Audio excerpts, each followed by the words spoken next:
चलेगा ना। नमस्कार दोस्तों, मैं अमन आप सभी का आपके अपने YouTube परिवार परिश्रम क्लासेस में स्वागत करता हूं। आज हम उत्तर प्रदेश पुलिस की वैकेंसी पर चर्चा करने वाले हैं कि उसमें क्या एलिजिबिलिटी होनी चाहिए, कितने पद हैं, किस सेक्शन से कितने कितने क्वेश्चन पूछे जाएंगे, इन सभी बातों की चर्चा करने वाले हैं। तो सबसे पहले मैं आपको एक छोटी सी जानकारी दे दूं कि पद कितने आ रहे हैं। तो गवर्नमेंट ने ये कल ही अनाउंस किया है कि 52,699 से ऊपर पद आ रहे हैं। 52,699 से ऊपर पद आ रहे हैं। इसमें कांस्टेबल के भी पद होंगे, इसमें पीएससी के भी पद होंगे कुछ, और इसमें कुछ पद आपके फायरमैन के भी होंगे, जैसा कि आज पेपर में निकला हुआ है। अब आप समझिए कि कांस्टेबल की भर्ती 2023 की है। ये इतिहास की अभी तक की सबसे बड़ी भर्ती मानी जा रही है। अभी तक पुलिस में इतने पद एक साथ कभी नहीं निकले हैं। तो आप सभी लोग भयंकर तरीके से, जैसे कि क्या लिखा गया है, कमर कस लीजिए, कमर कस लीजिए और अच्छे से तैयारी कीजिए। कमर कस लीजिए, अच्छे से तैयारी कीजिए। इसके लिए अब समझिएगा क्या करना होगा, कैसे क्या होगा। देखो, सबसे पहले आपको एक रिटन एग्जाम देना पड़ेगा। सबसे पहले रिटन एग्जाम देना पड़ेगा। उसके बाद जो बच्चे रिटन क्वालिफाई करेंगे, वो सभी लोग पीएचडी के लिए बुलाए जाएंगे, डीबीपीएचडी के लिए बुलाए जाएंगे, फिजिकल के लिए बुलाए जाएंगे। तो आप समझिएगा ध्यान से, पात्रता इसके लिए क्या होनी चाहिए, एलिजिबिलिटी क्या होनी चाहिए। तो देखो, एलिजिबिलिटी इसके लिए क्या होनी चाहिए, शैक्षिक योग्यता क्या होनी चाहिए, सभी बच्चे देखेंगे। सिपाही भर्ती के लिए उम्मीदवार के पास किसी भी स्ट्रीम से, कोई भी स्ट्रीम हो, 12th क्लास आप पास आउट हो, 12th क्लास पास आउट हो, या इसके समकक्ष कोई भी डिप्लोमा आपके पास हो, तब भी आप फॉर्म इसमें डाल सकते हैं। 12th पास आउट हो या कोई भी डिप्लोमा हो जो कि 12th के समकक्ष हो, ठीक है ना, उसमें आप फॉर्म डाल सकते हो। फायरमैन में सेम चीज है लगभग। बाकी आप एक बार पढ़ लीजिएगा, ठीक। उसके साथ साथ जरूरी पात्रता होनी चाहिए जो भी हो। उसके बाद मैं बात करूं शारीरिक माप परीक्षण क्या होनी चाहिए। तो शारीरिक माप के लिए सबसे जो इंपॉर्टेंट है वो लंबाई है। और लंबाई की अगर हम बात करें कि लंबाई क्या होनी चाहिए, तो देखिए, अगर हम पुरुषों की बात करें, पुरुषों की लंबाई क्या होनी चाहिए, तो इसमेमें जनरल कैंडिडेट, जो आपके जनरल यूआर, ओबीसी कैंडिडेट और जो आपके एससी कैंडिडेट हैं, उनकी लंबाई 168 सेंटीमीटर होनी चाहिए। और जो आपके एसटी कैंडिडेट हैं, उनकी लंबाई 160 सेंटीमीटर होनी चाहिए, ठीक है ना। चेस्ट की बात करें तो चेस्ट 79 बिना फुलाने पर, और फुलाने के बाद 84 होना चाहिए। 5 सेंटीमीटर फुलाना है, 79 बिना फुलाने पर और 84 फुलाने पर होना चाहिए। और यहाँ पे 77 सेंटीमीटर और 82 सेंटीमीटर, ये एसटी के लिए है, ये यूआर, ओबीसी और एससी के लिए है। आगे की अगर मैं बात करूं तो यहाँ पर महिलाओं के लिए क्या लंबाई होनी चाहिए, महिलाओं के लिए एससी, ओबीसी और यूआर के लिए 152 सेंटीमीटर लंबाई होनी चाहिए, और जबकि एसटी के लिए 147 सेंटीमीटर लंबाई होनी चाहिए। इनका वजन का मापदंड है, वजन 40 किलो होना चाहिए, दोनों का कम से कम 40 किलो वजन होना चाहिए, इससे कम वजन वाले नहीं जा सकते, ठीक है ना। और वैसे भी 40 किलो से कम वजन वाले तो कुपोषित माने जाएंगे, वो उत्तर प्रदेश पुलिस बनकर क्या करेंगे, ठीक है ना, पता चले किसी को पकड़ भी ना पाए। तो इसीलिए गवर्नमेंट ने 40 किलोग्राम वजन इनका डिसाइड किया है कि कम से कम इतना होना चाहिए। उसके बाद रेस की अगर बात करें, कहा गया लिखित परीक्षा में जो बंदे सफल होंगे, लिखित परीक्षा में जो कैंडिडेट, जो लोग सफल होंगे, जो उम्मीदवार सफल होंगे, उनको फिजिकल टेस्ट के लिए बुलाया जाएगा। सारी बातें फिजिकल टेस्ट की रिटन एग्जाम के बाद होंगी, जैसा कि मैंने बताया था। और रेस होगी 4.8 किलोमीटर, 4.8 किलोमीटर यानी कि 4800 मीटर की रेस होगी। और 4800 मीटर की ये रेस 25 मिनट में आपको क्वालिफाई करनी पड़ेगी। 4800 मीटर की रेस बेटा ये 25 मिनट में क्वालिफाई करनी पड़ेगी। और महिलाओं के लिए 2.4 किलोमीटर यानी कि 2400 मीटर, 2400 मीटर की रेस 14 मिनट में क्वालिफाई करनी पड़ेगी। ये आपको रेस तैयार करनी, लेकिन कब, जब आपका पेपर हो जाए, तब जब आपका नाम आ जाए। तो सबसे पहला काम है कि पेपर की अच्छे से तैयारी करें। उसके बाद एज की अगर बात की जाए तो देखिए, सामान्य पुरुषों के लिए जो एज की बात की गई है, एज लिमिट है 18 साल से 22 साल तक। जो जनरल कैंडिडेट हैं उनकी एज लिमिट कितनी है, 18 से 22 साल तक। जनरल फीमेल कैंडिडेट जो है, महिला कैंडिडेट है, उनकी एज 18 से 22 नहीं, गलत लिखा हुआ है, 18 से 25 साल तक है, 18 से 25 साल तक है, ठीक है ना। जो जनरल महिला कैंडिडेट है उनकी एज लिमिट 18 से क्या है, 25 साल तक है। ओबीसी, एससी और एसटी, ओबीसी हो चाहे एससी हो चाहे एससी एसटी हो, सबको सेम एज रिलैक्सेशन मिलेगा, और वो रिलैक्सेशन क्या मिलेगा, 5 साल का मिलेगा। यानी कि 18 से 27 साल वाले कैंडिडेट इसमें फॉर्म डाल सकते हैं, ओबीसी, एससी और एसटी वाले। OBC, SC, ST female candidate को भी 5 साल का रिलैक्सेशन मिलेगा, यानी कि वो 18 से 30 साल तक के कैंडिडेट जो हैं वो सब फॉर्म डाल सकते हैं, ठीक है ना। तो ये एज की बात हो गई। उसके बाद अगर बात करें, देखिए सबसे बड़ा बदलाव क्या हुआ है परीक्षा में, जो सबसे बड़ा बदलाव हुआ है वो कौन सा है। जो इस बार वैकेंसी उत्तर प्रदेश पुलिस की है उसमें जो सबसे बड़ा बदलाव किया है, उन्होंने एग्जाम मोड बदल दिया। लिखित परीक्षा में बहुत बड़ा बदलाव हुआ है, और वो क्या हुआ है कि अब आपका जो एग्जाम होगा वो होगा हाइब्रिड मोड पर होगा।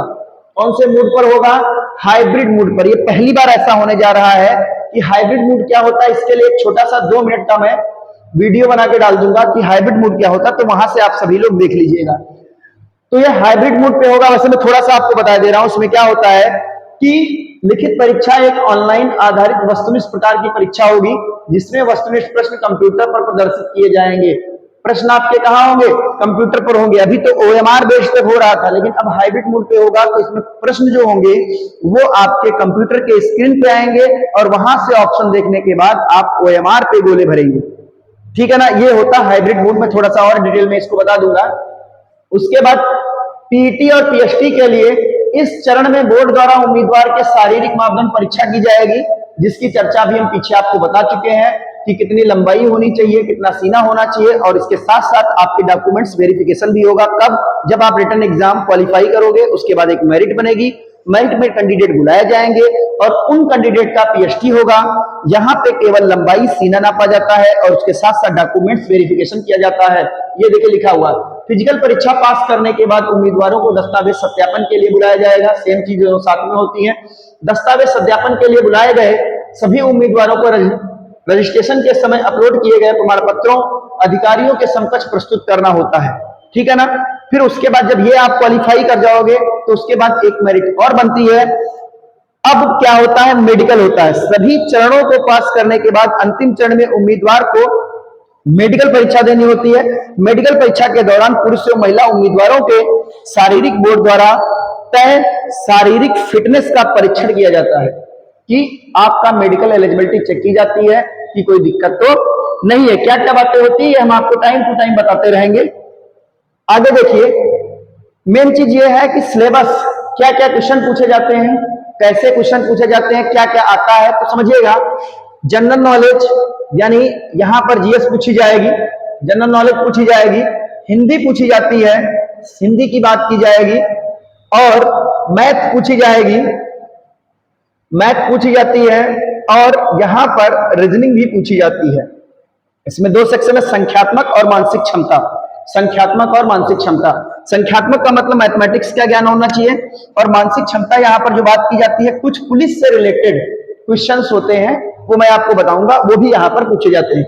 जनरल नॉलेज से 38 क्वेश्चन पूछे जाते हैं, यहां से 37 क्वेश्चन पूछे जाते हैं, यहां से 38 क्वेश्चन पूछे जाते हैं, और यहां से 37 क्वेश्चन पूछे जाते हैं। ऑल ओवर 150 क्वेश्चन पूछे जाते हैं। ये लिखा हुआ है। इस परीक्षा में 150 प्रश्न पूछे जाएंगे, और प्रत्येक प्रश्न कितने अंक का होगा, 2 अंक का होगा। जैसे कि देखो दर्शाया गया है, 38 क्वेश्चन होंगे, 76 नंबर के होंगे, ठीक है।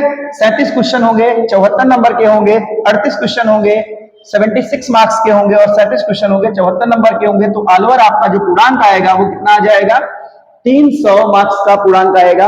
और इसके लिए समय आपको कितना दिया जाएगा, 120 मिनट, यानी हम बोल सकते हैं 2 घंटे का समय दिया जाएगा। केवल 2 घंटे का समय, 120 मिनट का समय दिया जाएगा। यानी चीजें टफ है, आपको मेहनत करनी पड़ेगी। 150 क्वेश्चन 120 मिनट में आपको अटेम्प्ट करनी है, ठीक है ना।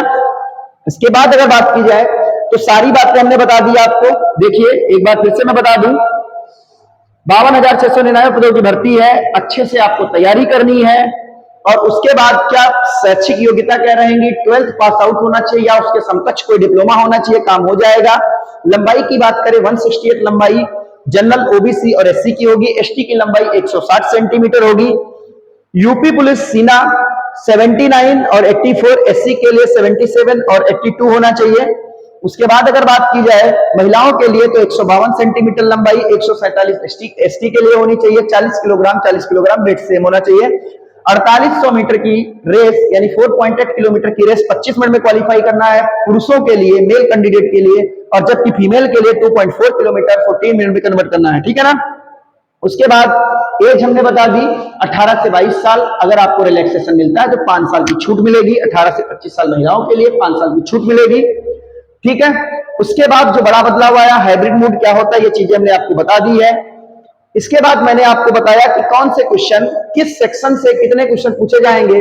तो बेटा जीएस से 38 क्वेश्चन लगभग पूछे जाते हैं, हिंदी से 37 क्वेश्चन पूछे जाते हैं, संख्यात्मक और मानसिक क्षमता से 38 क्वेश्चन पूछे जाते हैं, मेंटल एप्टीट्यूड और आईक्यू एवं रीजनिंग से 37 क्वेश्चन पूछे जाते हैं। टोटल 300 मार्क्स का पेपर होता है, 120 मिनट में करना होता है। और इसी के साथ एक बात मैं आपको बता दूं कि ये तो पूरी जानकारी दे दी है, लेकिन अब इसकी तैयारी कैसे करनी है, तो इसका हम एक बैच अनाउंस कर रहे हैं, एक बैच का अनाउंसमेंट कर रहे हैं जो यूट्यूब पर आपको बिल्कुल फ्री मिलेगा, बिल्कुल फ्री मिलेगा। फुल यूपीपी बैच होगा ये, फुल बैच आपको फ्री मिलेगा। फुल बैच ये नहीं है कि कोई एक सब्जेक्ट पढ़ाया जाए या बीच में छोड़ दिया जाए, ये फुल बैच आपको मिलेगा। इसमें सभी टीम, हमारी टीम जितनी भी है, सब टीम लग के पढ़ाएंगे। इसके लिए क्लास में जानकारी के लिए एक क्लास दे दूंगा, इसके जस्ट बाद आपको क्लास वो दे दी जाएगी, उसे आप ध्यान से देख लीजिएगा। और जो भी अधिक जानकारी लेनी है तो हमारे टेलीग्राम चैनल से आप जुड़ जाइए। परिश्रम क्लासेस के नाम से टेलीग्राम चैनल है, ये इसकी लिंक दी गई है, और इस क्लास के या इस वीडियो के डिस्क्रिप्शन में भी इसकी लिंक पड़ी हुई है, वहां से आप इस चैनल पे जुड़ जाइएगा। और प्लीज सभी लोग चैनल को सब्सक्राइब करें, अधिक से अधिक शेयर करें, ताकि ज्यादा से ज्यादा लोग जुड़ पाए और हम इस मुहिम को सफल बना सकें।